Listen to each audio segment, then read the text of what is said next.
tots grups junts, construint un país. Si vam anar a l'exili va ser per raons polítiques, com es pot pensar. El meu pare va ser un dels fundadors d'Esquerra Republicana a la Ribera d'Ebre. Quan Esquerra va guanyar les eleccions del 31 va passar a ser funcionari de presidència de la Generalitat i, evidentment, quan va ser cridat a files va anar al front, però com havia fet estudis de medicina va anar a parar a l'Hospital de Montserrat i va fugir amb la desbandada general al gener i al febrer del 39 cap a França i ens va deixar nosaltres sense poder-se comunicar. La meva mare va intentar fugir amb mi, evidentment, però ens van agafar els bombardejos de Figueres, no vam poder arribar a la frontera, vam tenir que tornar i vam estar vivint 6 mesos sota el règim de Franco, vam marxar cap a França.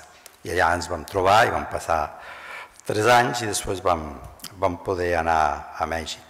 El meu pare a França no podia treballar perquè no deixaven treballar els refugiats, però va trobar a Montpellier un niu cultural que el va formar d'una manera increïble.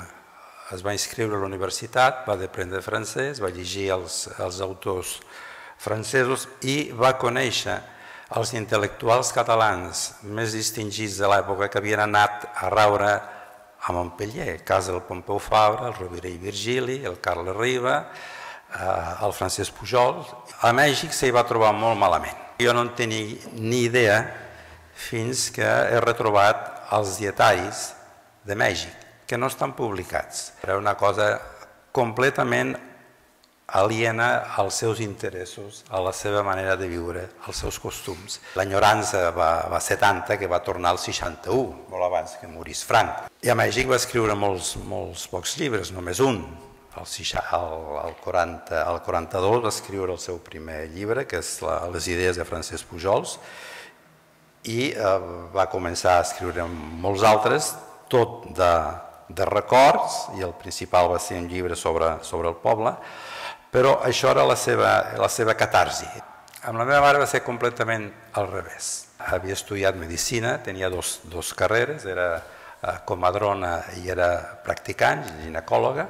A l'arribar a Mèxic va ser absolutament diferent. Va convalidar els estudis, va posar un consultori i professionalment va tenir molt d'èxit. Va tornar perquè també s'enyorava i perquè volia acompanyar el pare i perquè ja tenien, diguéssim, prou cabals per considerar una pensió i poder viure aquí.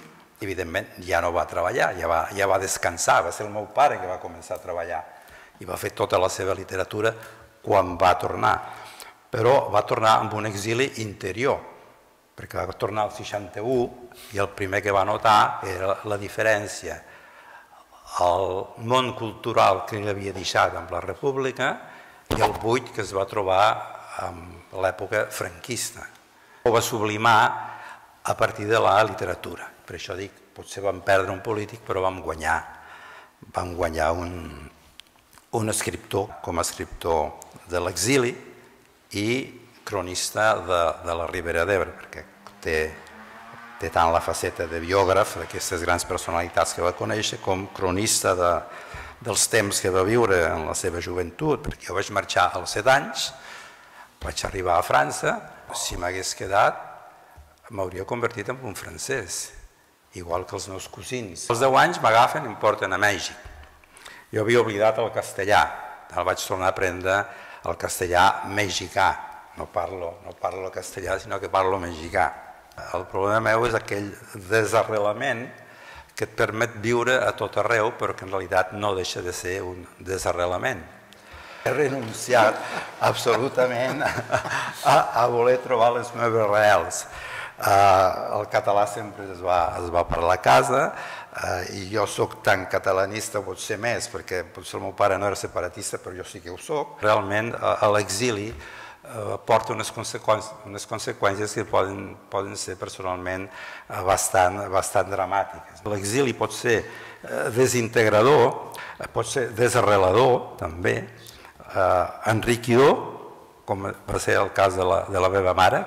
També pot ser en alguns casos, quan s'arriba amb una certa edat integrador, revulsiu, gent que lluita en contra d'aquesta absorció, empobridor, molt generalment, creatiu, i també pot ser una cosa molt estranya, que és fictici.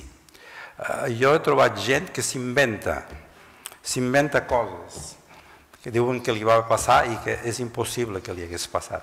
I després el pitjor de tots, que és l'exili insuportable, que condueix, com en el cas de Camil Companys, al suïcidi.